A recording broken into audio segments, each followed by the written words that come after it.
hinted about it, that a stupendous career, a magnificent career can be made up in the space of engineering if you are agile, if you have the passion to build, if you are creative, and if you have the penchant for discovery, and if in an entrepreneurial mindset, engineering is for you. So that answers that should you enter an engineering college or not. So there is a career in engineering all through.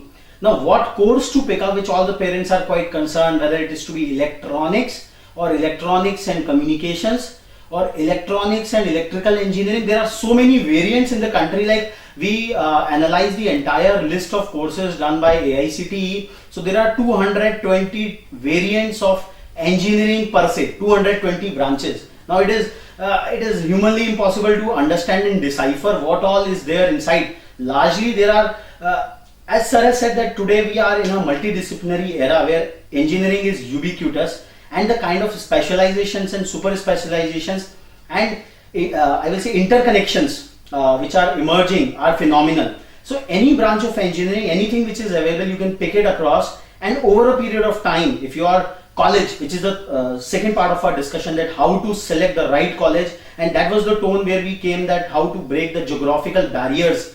If you are in a remote corner and if your parents can't afford to send you to NCR for admission in a hefty private engineering college which is charging higher fees, you can still be in a tier 3 town which has the bandwidth, which has the kind of support, and still you can have quality education enabled by technology.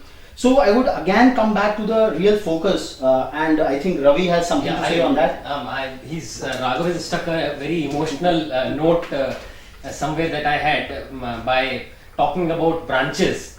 And sir, I mean, I know Professor Sharma has just told me not to be critical, but then where else, and when second time would I get this privilege to share panel with you, sir?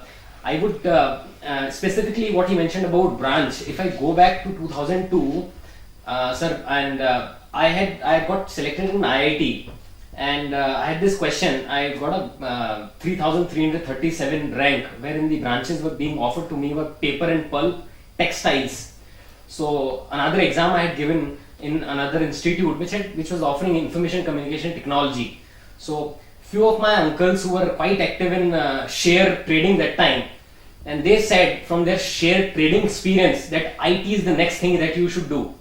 And after a lot of research that I had to do with my all CA fraternity that was around me, people suggested that IT is the next thing, and I took this something against textile or something against the productions, etc. I'm not very upset about that. The conditions were then, the conditions were so. Now the era of Wikipedia, Facebook and WhatsApp. But then, sir, today we see with the kind of questions that we received and the kind of queries that we get, I don't know if there is any reason to say that situation has changed even a bit. Today also, maybe at that point in time there was the share trading thing which was governing the decisions, but then today also there is no platform. I don't know which state technical university is taking this initiative, or which colleges or which government agency is taking this initiative to at least explain the students what is the difference between electronics and electricals, or what textile engineer does, or what a mechanical engineer does, and so on and so forth. So very good question. Really speaking, only lip service is being done. We have a very candid panelist today, and if the regulators are watching it across, it will be except sometimes people like me went out their mind and discussed with them head on, as I did this morning with the parents as well as the students, and I'll be doing much more than this on 1st of August when I went out my mind for engineering education for next 4 years for those who have taken admission in different branches. Let's be straight on this. We in India somehow or other are too much driven by careers. We are too much guided by the market forces, and we are guided by the salaries and jobs which are available. And make no mistake, bulk of these jobs are available in the IT industry, and they have remained so for the last about 15 years. Situation is not going to change materially much in the coming years unless you take engineering seriously. For example, Lokesh and I both are sweating, because this light coming from the sky here, from the roof, was to be light, but it is less light and more heat. Now tomorrow's engineering can create light which will give you more lumens rather than giving you really the more joules which are related to the heat coming from the reflectors.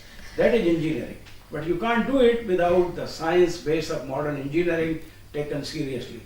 Physics of today will ensure that engineering of tomorrow creates lights which will be lights, not light plus heat of the kind. If you have solar cells at 16 or 18% efficiency, you must ask a question, why only 18%? So much sunshine is there. Answer is that you are capturing light and heat both on something on which you should have only captured light and transformed that into electricity.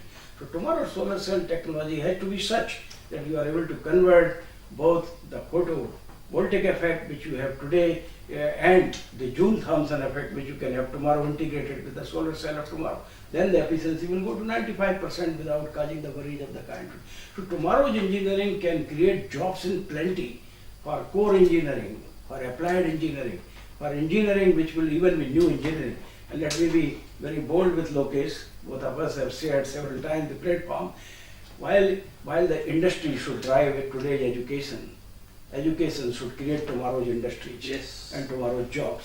And that is the context in which higher education, especially technical education, is to be seen. Unfortunately, we think that we are here for today and not for tomorrow, and that's where the trouble is coming. I would have gone along what Ravi had done, but if I would have made a bold choice to come to paper and pulp industry as a graduate of this country, I would have solved bulk of the problems which we have in this industry. Mhm. This is a highly polluting industry as of today. This is also industry which has perhaps been blamed for destroying our forest.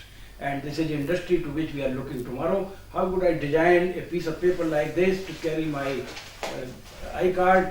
Tomorrow it will disintegrate by itself. Molecules will go to their molecule, carbon will to carbon, hydrogen, sulfur to sulfur. I mean, that's paper and pulp technology which engineers can create. But the tragedy, believe me, Sir Raghavji, here is that the disciplines which are most important are least attractive. Yep.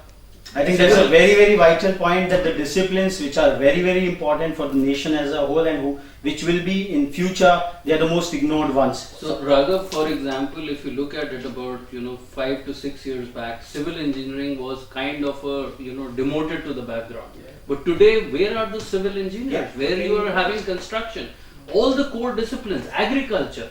Believe me, the kind of people required in agriculture engineering are huge.